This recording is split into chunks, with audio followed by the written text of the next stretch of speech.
Hi everybody, and it's me again.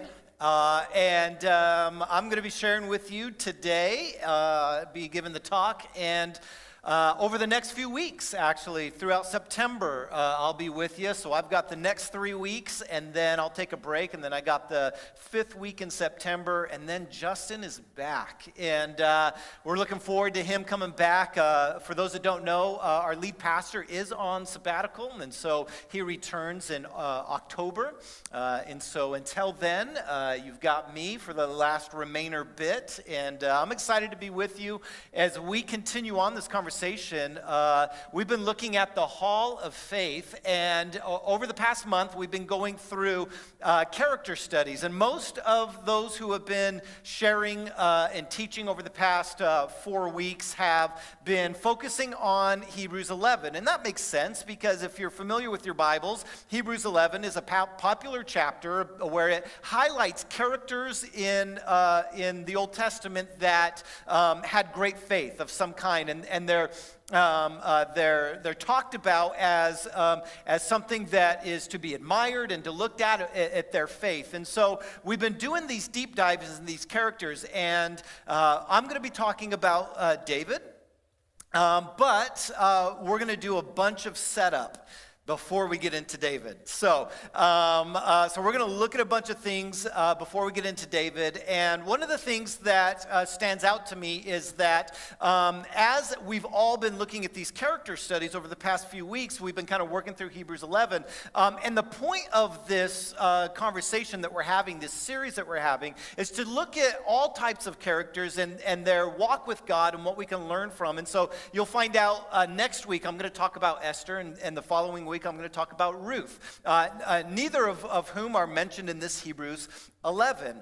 And so it's not that we're necessarily walking through Hebrews 11, even though the previous sermons have done some of that. The point is to look at these characters and try to learn from them and what they've done, and so what we can pull out for us today. And so I kind of want to do something first. I want to set up here this idea of when we look at characters in the Bible, how should we think of these people? Okay, so it's easy for us to look at Abraham, Moses, David, Samuel, all these different characters that we read about in Scripture. How should we think about them? And to help us wrap our minds around how we should think about these people, we are going to play a little game together. Okay, you're going to play a game with me. This game that we're going to play this morning is called Good Guy, Bad Guy. Good guy, bad guy. We're going to look at 3 characters in the Bible, and we're going to ask the question, are they a good guy or are they a bad guy? And what makes them who they are? And so we got 3 characters we're going to look at, and so we're going to begin looking at our first character. The first character is Abraham. We're going to ask the question, is Abraham a good guy or a bad guy? I think that picture is Abraham there. That's the best picture I could get for Abraham. So we all know that that's him. But we're looking at Abraham here. Is Abraham a good guy or a bad guy? Well, let's look at the story of Abraham. There's a few things that we can pull out. We can look at things like when God called him to leave, he said, leave your father's household, leave your family, and go to a place I'm going to show you. And you go ahead and show this first setup here. So he left his family to follow God. Okay, that's a pretty good thing. He fought to save his family from destruction when his nephew was going to be a part of the destruction of Sodom and Gomorrah. He debated with God, and he convinced God to help get him out of there. All right, so that's a pretty good thing. He treats people fairly. If you remember the story of his nephew Lot, when they had to divide the land, he said, "You pick what you want. You take the best, and I'll take whatever." So he's like giving preferential treatment to his nephew. That's a pretty good thing. He's treating people fairly. He's a great host. When the angels come to visit Abraham, he puts on a big meal for them and takes care of them, and so he's a great host. So these are good things that we can see in him. Well, what else do we see in Abraham? Well, we see the other side of Abraham. He doesn't listen well. Okay, well, when God says, leave your father's household, leave your family behind, and go to a place I'm going to show you, who does he take with him? His nephew. Okay, so he's not really, he's obeying, but he's kind of not really fully listening to what God asked him to do. He's a liar. Okay, so when he's scared, he lies to the Egyptians about who his wife is, so that because he's afraid that they're going to kill him over her. So he's lying to them. He lacks an ability to be honest. He doesn't trust. He doesn't trust Abraham when he was told the promise that he's going to have lots of kids. Through him, his family's going to bless the nation. And he takes matters into his own hands with Hagar. And so he's trying to kind of force the story and the narrative ahead of God, what God's timing was. So he's not really trusting very well. He manipulates. And so we see these sides of Abraham, and we ask the question, is he a good guy or a bad guy? Hard to tell. Okay, let's look at someone else then. He's hard to tell. Let's look at someone else. Jacob. Let's look at Jacob. This is what Jacob looks like in his prime. Jacob, we got to ask the question, is Jacob a good guy or is he a bad guy in the story? And so let's look at some of the things that might be good. Well, he wants to have God's blessing. That's a good thing, right? He desires to have God's blessing. He's a hard worker. Remember the story where he was tricked about who he's going to marry, and he ends up working another 7 years to marry the woman he wanted. So he's a determined hard worker. He loves his mama, all right? There's no more true sign of a good guy than of mama's boy, all right? So he follows when mom says do this, he goes and does it. So he loves his mom, and he loves his sons, right? He's a good father. He has these sons who he cares for deeply, and one in particular he makes special clothing for. Like, he loves his son. That's a good thing. Jacob seems to be a good guy until you look at other things in his life. He's a cheater. Right? He's robbing the blessing from his brother. He's a manipulator and kind of works angles to his own advantage. He's not a really good brother or even a good son. He deceives his father by taking the blessing. He's a coward. Instead of owning up to what he had done, he ran away from his brother to hide. The coward. Good guy, bad guy. Okay, still not very clear, right? So let's look at one more character in the Bible, King David. All right, we know King David. King David, he has to be the good guy. So let's look at things in his life. Well, he's a great warrior for God. He advances God's reign and rule and establishes a dynasty of kings. He loves God, right? There's the attribute of him that he's a man after God's own heart. He loves God. He's loyal, right? To the point where when Saul is king and he's waiting to be king, he doesn't just get rid of the king. He stays loyal to what Saul as the king. So he's loyal in that way. He's a good friend. Jonathan, his best friend, he was a good friend to Jonathan. And so he seems like a pretty good guy. King David, good guy. Well, there's more to his story, isn't there? He's a murderer. Okay, in orchestrating the murder.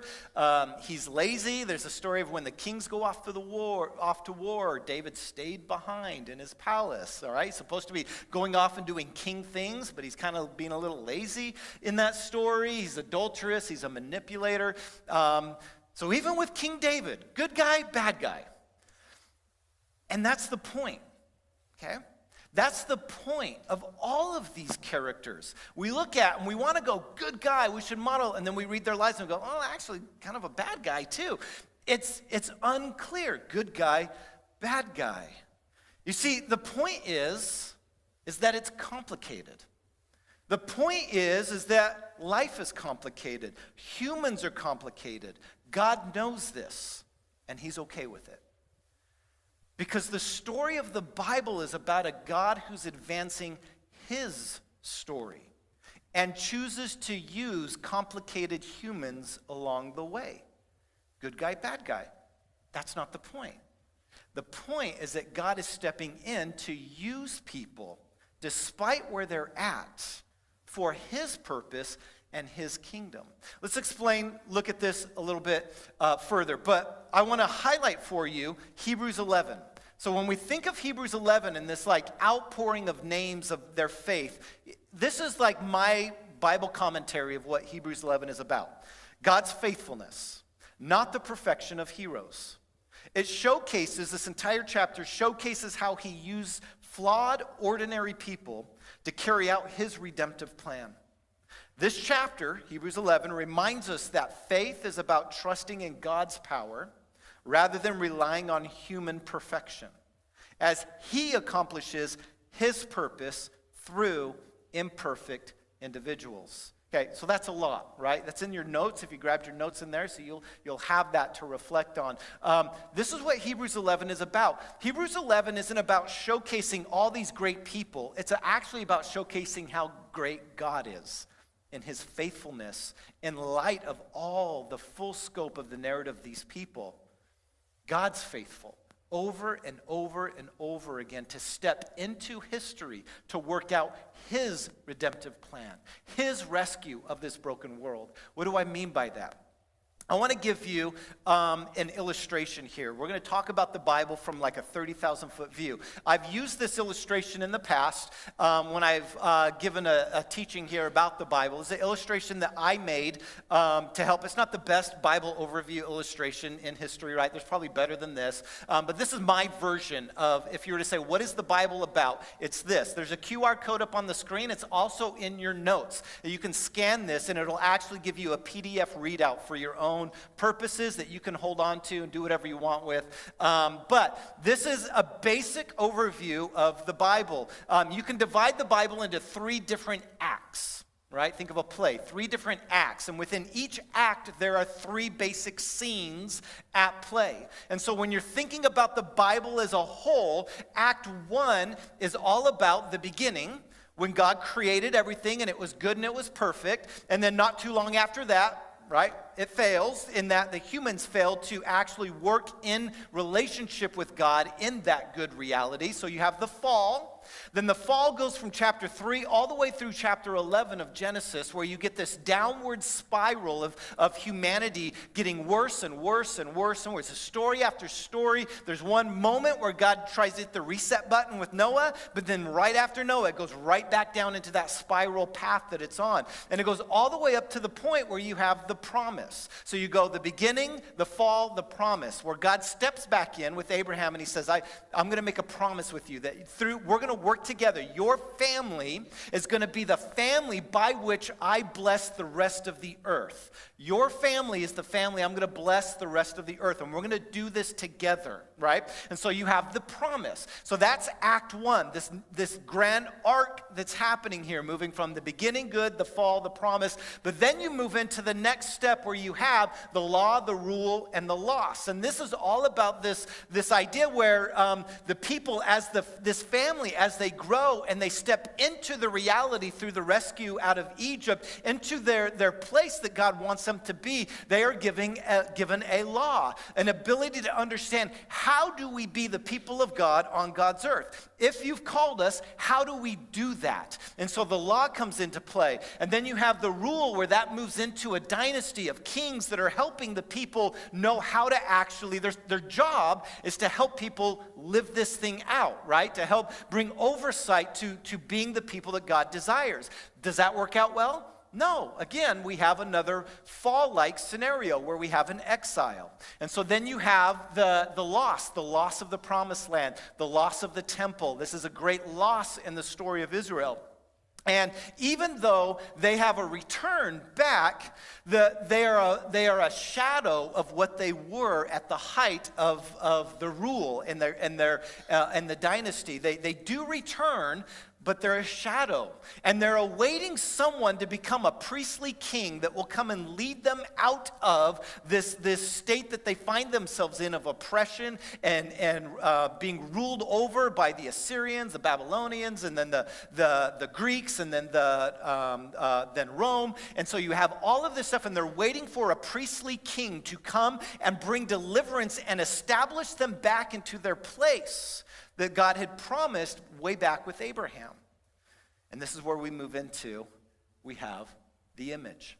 And so we have these 4 gospels that give us an image of what it looks like to be God's people on God's earth. Jesus models for us so that we can model through him to the rest of the world what it looks like to be God's people. So you have the image, what it's supposed to look like. We look at Jesus. We ask, how do you do this? We look at Jesus. He is the image that we follow after. Then you have the way. Okay, so then you have the church trying to live this thing out, this Jesus movement, trying to do that. And then that goes all the way through from Acts all the way up into Revelation. And then you have the return, Revelation 21, where God finally comes down. And read Revelation 21 and ask yourself the question, do we go up or does God come down? Right? So this notion that we have that like, I'm just waiting to get out of here. Hold on, read Revelation 21 because it sounds like God comes here. And his kingdom comes here. And God comes to dwell with us. And so there's a reality coming our way where God will actually be here with us and his rule and reign. It's a return back to the beginning. It's almost like Revelation 21 is a new Genesis that's taking place, where God returns us back to what he originally planned. You see, when God set everything up in Genesis 1 and then the fall happens in Genesis 3, it's not like God goes, well, I guess I'm just done with all this. We're going to do something else entirely different. No. The story of the Bible is about God saying, what I called good is still good. What I called good, I wasn't lying. I'm not just going to go scrap it, let's do something else. It's like, no, I will make this good. And so the story of the Bible is about a God who continually jumps into history to align, redirect, and move his story forward. And what is his story? To return as Lord of everything here on earth, where there'll be no more sickness, no more death, no more crying, no more weeping. The sea will be no more. Well, what does that mean? Why? There's not going to be any water? Can I not go to the beach in God's kingdom? No. The sea was a metaphor for chaos in the Hebrew culture. And so this was an idea of like in Genesis 1, where was God's Spirit? It was hovering over the watery abyss. It's a non-ordered, chaotic state. So when in Revelation 21 it says that there'll be no sea, it means that God will remove any disorder, and only his perfect rule and order will remain, because there will be no disorder, dysfunction. There'll be no more sea. So this is the story of the Bible, God. So the Bible, here's the thing about this. The Bible's not about you. And we do this sometimes with the Bible. We make it about me. The Bible becomes a how-to book. How do I stop sinning? How do I have joy? How do I have hope? How do I do these things? I'm feeling sad today. What verses are going to cheer me up? Is that a bad thing to do? No. Okay, hear me out, y'all. But when we live in that space too long, we actually begin to treat the Bible as if it's about me. When the true nature of the Bible is that it's telling the story of God and his faithfulness to bring us back to a point where we can be in relationship with him forever. The story of the Bible is a story about God. And so when we get to Hebrews 11 and we read this long list of names of people that had faith, we're actually being invited to see how faithful God is throughout history to move creation to a place where it is good once again. This is what Hebrews is about. It's about trusting God's story as if it's happening no matter what. Hebrews 11 invites us to trust God's story as if it's happening no matter what. What do I mean by that? Well, in Hebrews chapter 11, verse 20, there's a triad statement that's spoken by the author. And it goes like this. 11, 20 through 22. By faith, Isaac blessed Jacob and Esau regarding their future. Verse 21, by faith Jacob, when he was dying, blessed each of Joseph's sons and worshipped as he leaned on top of his staff. Verse 22, by faith Joseph, when his end was near, spoke about the exodus of the Israelites from Egypt and gave instructions concerning the burial of his bones. So in this triad statement here, we see this beautiful picture. The first thing that we notice is that the by faith beginning, by faith, by faith, by faith. And the whole chapter is littered with this by faith statement. And in here we have the same thing. So what is this connecting word? What does it mean to have faith? Well, okay, lucky for us, the Hebrew author says, let me tell you, in the beginning of the chapter, 11, verse 1, he gives us the definition of faith. This is according to the NET. He says, or the translation NET, he says, so faith is confidence, in what we hope for, and confidence about what we do not see. So there's this two-part thing at play: confidence in what we hope for, confidence in what we do not see. And if you were to try to boil down this word, faith, into one word, what would that word be? In my opinion, that word would be trust. Trust. Do we trust what God is doing now?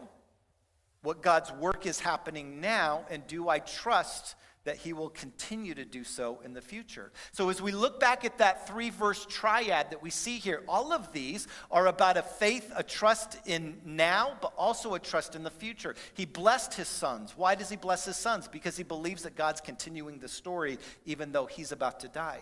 Why does Joseph send his bones to Egypt if he didn't trust? Like, he knew the story of God. So he said, look, this is not how the story ends. We don't end here in Egypt. So when I die, take my bones, take them with you. Because God's moving the story forward. God is moving the story forward. He's using us to move it forward. But this is God's story to bring good back to the earth. The core message of Hebrews 11 is to highlight individuals from Israel's history who God used to fulfill his redemptive plan for all humanity. Each of these people played a role in that story. And the Bible is an invitation to trust that God is still telling that story, and he wants to use you. The Bible is an invitation to see how God is moving throughout the story, and then begin to ask the question, how is God going to use me? Because all of these people, they took their turn at bat. And now it's your turn. You're up to play. What are you going to do? God's going to use you. What are you going to do? And so over the next 3 weeks, we're going to tie together 3 stories that play this narrative out. The first one today, David, is God is at work. We're going to talk about how God is at work. Then we're going to look at Esther, and we're going to talk about next week, God is at work through you.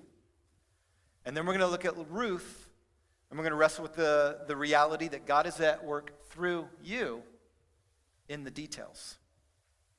So that's where we're heading over the next 3 weeks, and I hope that you don't miss the following 2, because it'll tie in together really well. And how's that for an introduction to a sermon? I'm the worst. Okay, I promise we're not going to go much longer. Because we do got to talk about David. David, God is at work. Now, we're not going to do a deep dive when others have, we try to tell all aspects of David's life. We're not going to do that this morning. I'm going to hone in on a couple areas that I think are valuable for this conversation about David's life. So hopefully you're familiar with his story on some level. If not, go ahead and jump into 1 Samuel. You'll get a lot of his life and what he was up to. But we're just going to look at a couple areas we're going to fly over. And the first place that we're going to fly over actually has nothing to do with David. All right? Now, you might come to expect that from me, all right? But it's important to the narrative arc of David, all right? And it actually begins in 1 Samuel chapter 8. Let's read the story. It says this: So all the elders of Israel gathered together and approached Samuel, who was the priest that was the connection between God and the people at this time. At this time, there are no kings. There's no kings. Okay, it's a set of priests that help Israel know what God's up to. And so all of Israel was in tribes at this point. And they all kind of worked together in their tribes, and Samuel was kind of the connecting piece to all of them. So they go to Samuel at Ramah, and they say, look, you're old, okay, which is not a nice way to start a conversation.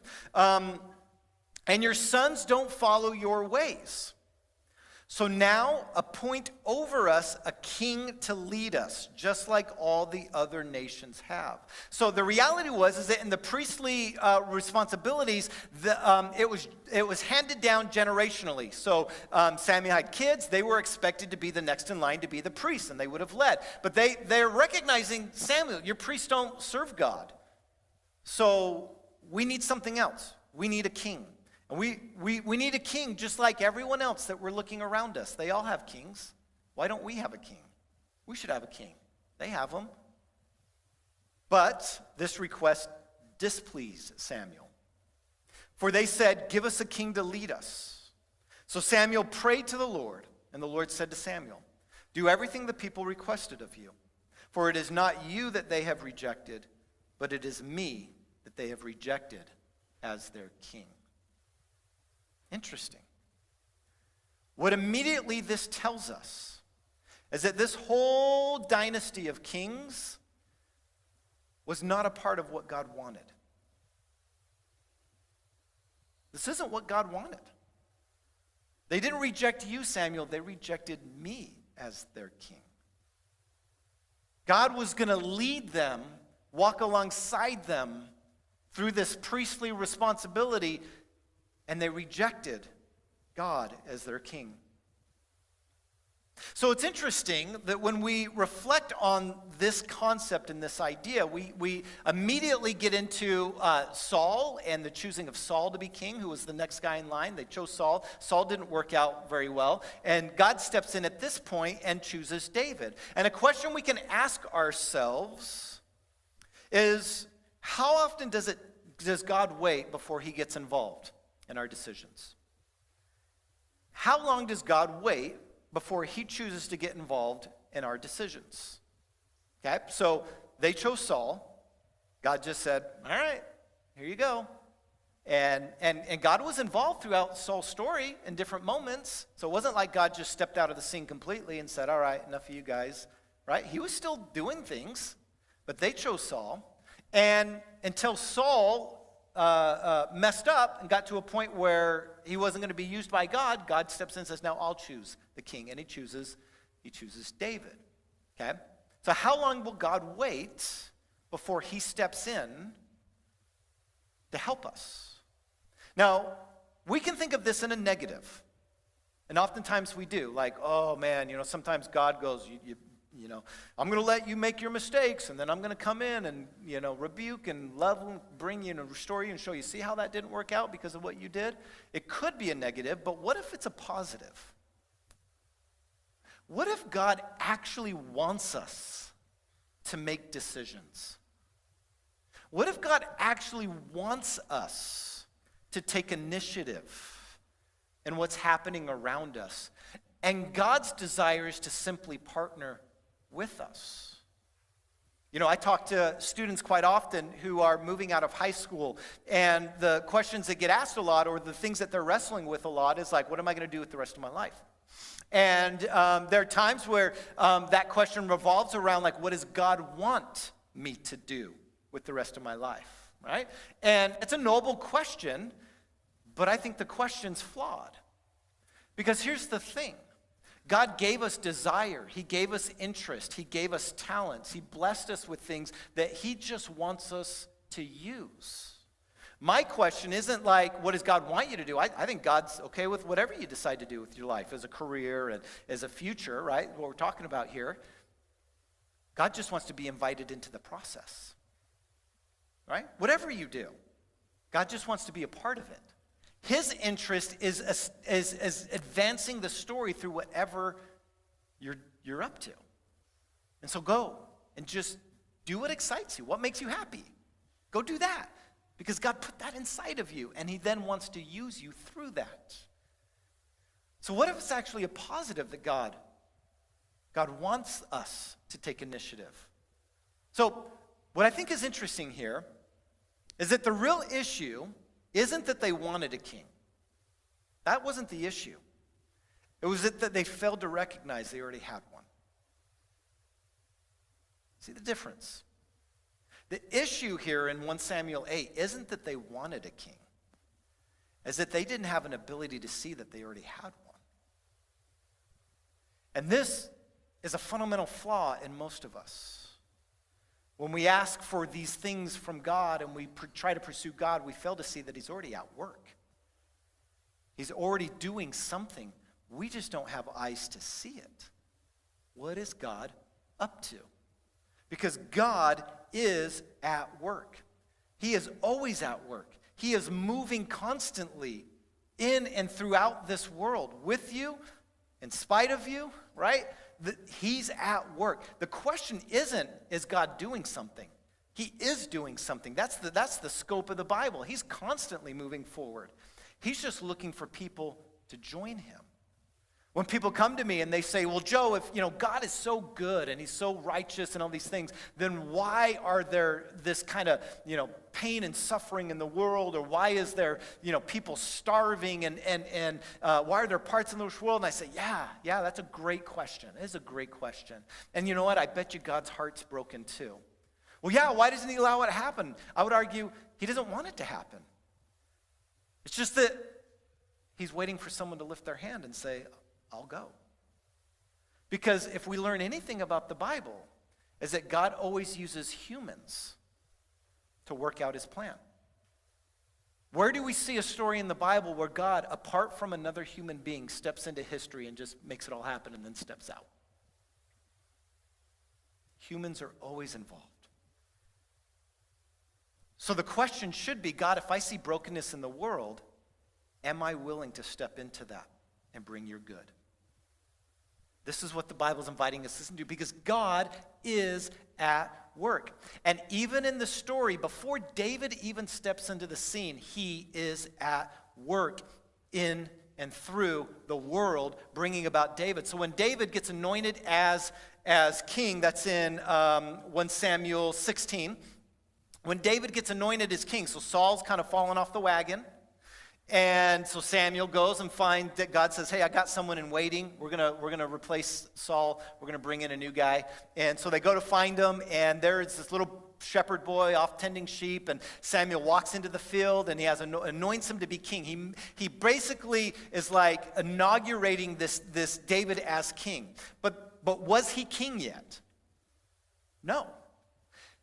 David was anointed to be king, called to be the king.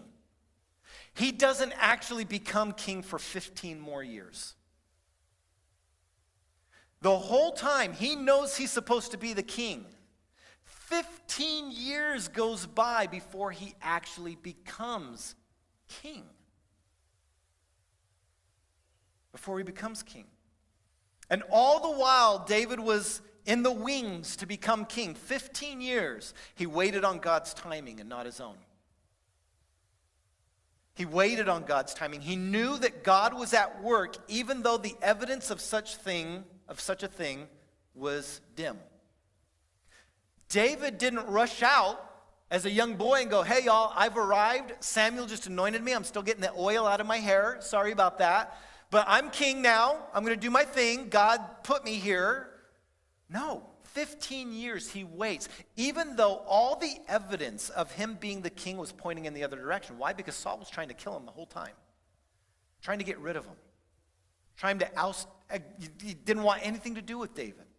And so there's this story, and this is where I'll end, the last touch point in David's life. I'll jump in before we wrap up. In 1 Samuel 24, there's a crazy story where David's on the run.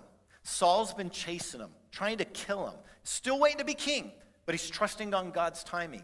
And the story goes that David's hiding out in a cave. And Saul and his army are circling, looking for him everywhere. And Saul needs a little bathroom break.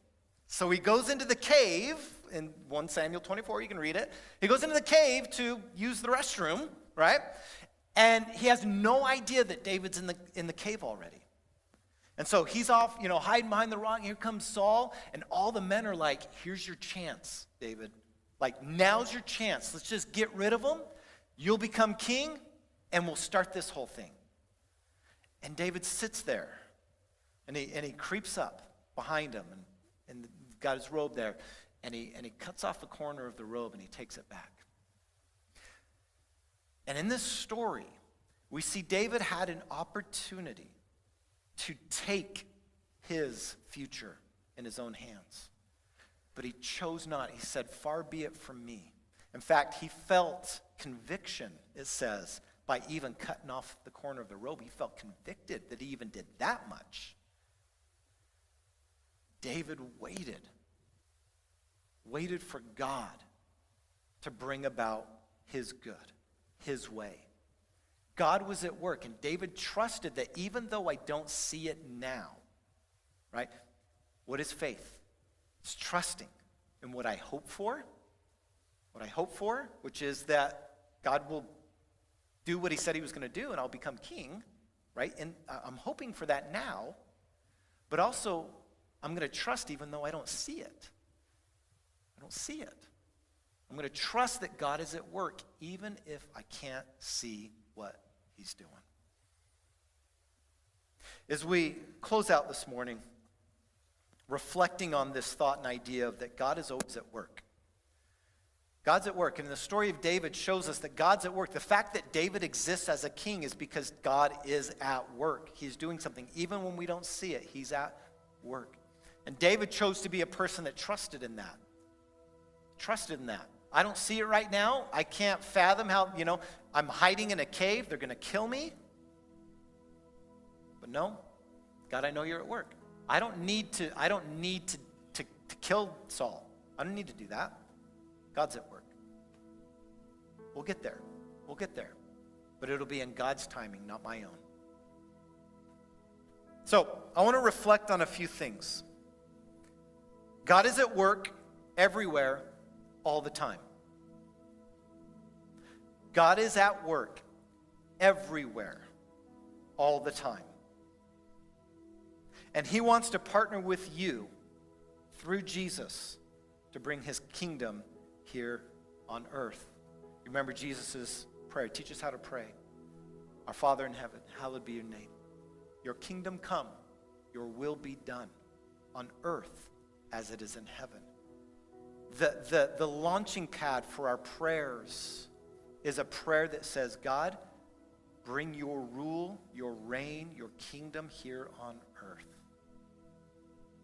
This is what we're to pray. That God wants to use us to make this happen. So there are two kinds of prayer I'm going to ask you to pray this week. I want you to pray this prayer every week. Every morning when you get up, I want you to pray this prayer. So if you have to write this down somewhere, take your notes, pin it up on your mirror, write it on your mirror in the morning and something. I don't care what you do, but this is what I want you to pray. And I'm serious when I say this. I actually want you to pray this every single day this week. God, give me the eyes to see what you're up to around me. God, give me the courage to step into that reality at the proper time. God, give me eyes to see what you're doing with my coworkers, with my siblings, with my parents, with my friends. God, help me to see what you're doing. Give me eyes to see that, Lord. Help me just for a minute see what you're up to. And then when you show me something, which often looks like an opportunity, y'all. That's how God works. Him revealing something to you often comes in the form of an opportunity. And then we got to pray, God, give me the courage to step into that. One quick story. A few years ago, my neighbor across the street, his father died. And I knew because I saw ambulances and all these things. So the next day I saw him out on the street, he was getting the mail, and my heart stirred to go and talk to him. So I went out, and I just, hey, I'm so sorry for your loss. If there's anything we can do, we hadn't really talked very much, seen him here and there, so no real relationship there. But hey, just want to say I'm sorry. Here for you guys. If you need any food or anything, Jane and I are happy to help out. You need help around the house, let us know. And the whole time I'm talking, he's like, thank you. The whole time I'm talking, literally, I hear in my head, pray for him, pray for him, pray for him. And my heart's racing. Pray for him, pray for him. And I'm talking, if we're here for you, if you need, pray for him, pray for him. Okay, thank you. All right. And I walk away. I didn't pray for him. And I got in the house, and my heart sank. And I turned around to think maybe I can, and he was already inside his house. God gave me an opportunity to see what he was doing. I did not have the courage to step into it. Your prayer this week, God, help me to see what you're up to, which will come in the form of an opportunity, most likely. And God, give me the courage, because it takes that, doesn't it, to step into that. Give me that courage. That's your prayer this week. As we get ready for communion, hopefully you grab some on your way your way in, I want us to take a minute to just reflect on this challenge. What is God inviting you into? What part of the story? You're on deck, right? The heroes of our faith have done their part. We're on deck now. We're ready. God's calling us up the bat. How are we going to be a part of his story? What is he inviting us into? Do we have courage to do that? I want us to sit and wrestle with that just for a few moments, and we'll take communion together. So let's reflect on this challenge.